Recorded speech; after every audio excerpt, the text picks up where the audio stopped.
मैं प्रभु का धन्यवाद देता हूँ इस अच्छे समय के लिए जो प्रभु ने दिया है कि छठवें महीने के आखिरी दिन प्रभु के चरणों में आने का एक सौभाग्य प्रभु ने दिया। आइए आज के वचन मनन के लिए मत्ती रचित सुसमाचार 8वां अध्याय उसका 14 और 15 वचन हम पढ़े। यीशु जब पतरस के घर आया तो उसने उसकी सास को ज्वर में पड़ी देखा। उसने उसका हाथ छुआ और उसका ज्वर उतर गया और वह उठकर उसकी सेवा करने लगी। हम देखते हैं कि ये जो अजीब काम प्रभु यीशु ने कफरनहूम में किया। पतरस बेतसैदा का रहने वाला था और वो शादीशुदा व्यक्ति है, उसका परिवार है और परिवार से जुड़ी हुई जिम्मेवारियां हैं और उसकी जिम्मेवारी कभी भी पतरस के लिए प्रभु के साथ प्रभु के पीछे चलकर सेवा करने में कभी रुकावट नहीं बना। कई बार हम देखते कई लोग बुड़बुड़ाते हैं कि उनका परिवार उनकी आत्मिक उन्नति के लिए बहुत बड़ा रुकावट है। हम अपने आप को प्रभु और चेलों के सामने मूर्ख ना बनाएं।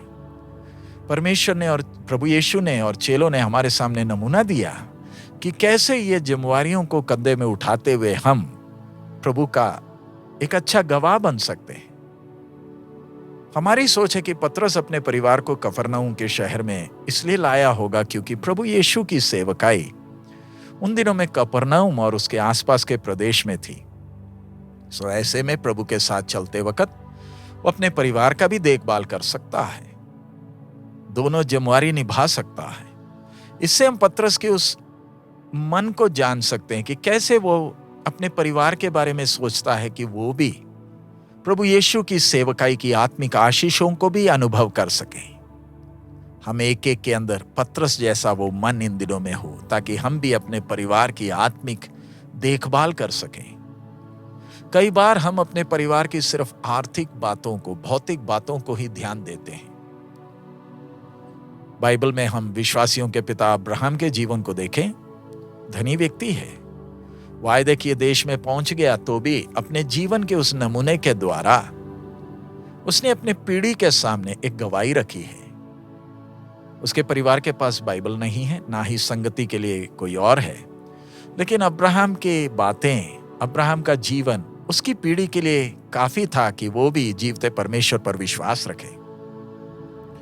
सर्वशक्तिमान प्रभु हमें भी ऐसा एक मन दे ताकि हम अपने परिवार की आत्मिक उन्नति का देखभाल कर सकें, ताकि हमारे परिवार के सदस्य हमारे साथ अनंत काल में प्रभु के साथ हों। हम इस घटना को देखते हैं जिधर हमारे प्रभु दिन भर के थकान भरी सेवा के बाद पतरस के घर में विश्राम के लिए आए हैं। पतरस एक मछुआ है, बड़ा घर नहीं, छोटा घर होगा जिसमें उसकी परिवार रहता होगा। उसके साथ साथ उसने अपने सास को भी उधर रखा है। और प्रभु यीशु के उस दिल को देखें कि कैसे अपने चेले के हर परिस्थिति में उनके साथ अपने आप को ढालता है। प्रभु की महिमा में कोई आंच नहीं पहुंचता है। ये चेले कितने धन्य हैं क्योंकि वो प्रभु के उस प्यार को अनुभव करते हैं। वो उनके साथ उनके घर में है। लेकिन इधर हम देखते हैं इस घर में पतरस की सास है जिसको बुखार है, ज्वर चढ़ा हुआ है। हम ये ना सोचे कि प्रभु के साथ हम जब चलेंगे तो हमारे जीवन में कष्ट या समस्याएं नहीं आएंगी। ध्यान रखें, हम जितना प्रभु को प्यार करते हैं उतना ही ये घटनाएं हमें प्रभु के और करीब लाता है। परिस्थिति चाहे अनुकूल हो चाहे प्रतिकूल हो, ये परमेश्वर के नाम के महिमा के लिए है। सास एक बुजुर्ग व्यक्ति है और ज्वर के कारण लेटी है। प्रभु यीशु ने उस पर तरस खाया, उसे छुआ और चंगा किया।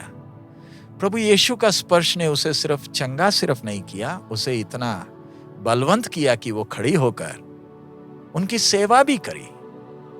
प्रभु ने उसको चंगाई दिया और उसने उस चंगाई को दूसरों के साथ बांटा है, कैसे उनकी सेवा करते हुए। क्या हमारा भी इस सास की तरह का मन है? प्रभु ने हमें दी हुई आशीष क्या हम दूसरों के साथ बांटने के लिए तैयार हैं? हमें प्रभु को देने के लिए हमारे पास शायद कुछ नहीं होगा, लेकिन प्रभु ने हमें दिया हुआ उस बल के अनुसार क्या हम प्रभु की सेवा करने के लिए तैयार हैं? प्रभु हमें एक ऐसा मन दे ताकि चाहे कैसी भी परिस्थिति हो, हम प्रभु की महिमा कर सके। उसके लिए प्रभु हमें सहायता करे। आइए हम प्रार्थना करें। हमारे अनुग्रहकारी दयालु पिता, हम आपका धन्यवाद देते हैं इस अच्छे समय के लिए। इस घटना के द्वारा प्रभु आप हम एक एक से बात कर रहे हैं। कितनी बातें सीखने को मिल रही हैं। आप हमारे साथ हैं। हमारे जीवन में चाहे कैसी परिस्थिति भी हो प्रभु, आप हमारे साथ हैं, इसलिए चिंता करने की जरूरत नहीं। प्रभु इस सांस का जैसा मन आप हमें दे, ताकि हम भी जो आशीषें आपने हमें दी हैं हम दूसरों के साथ बांट सकें। प्रभु आपका नाम हमारे जीवन के द्वारा ऊंचा हो, आशीषित करें। यीशु मसीह के मधुर नाम से मांगते हैं, आमीन। प्यारे अजीजों, एक एक घटना के द्वारा प्रभु हम एक एक से बात कर रहा। हमारा जीवन प्रभु के नाम के महिमा का कारण बनने पाए, दूसरे लोग हमें देखकर प्रभु की स्तुति कर सके। प्रभु आप सबको आशीष दे। हमारा प्रभु अति शीघ्र आ रहा है। मारानाथा।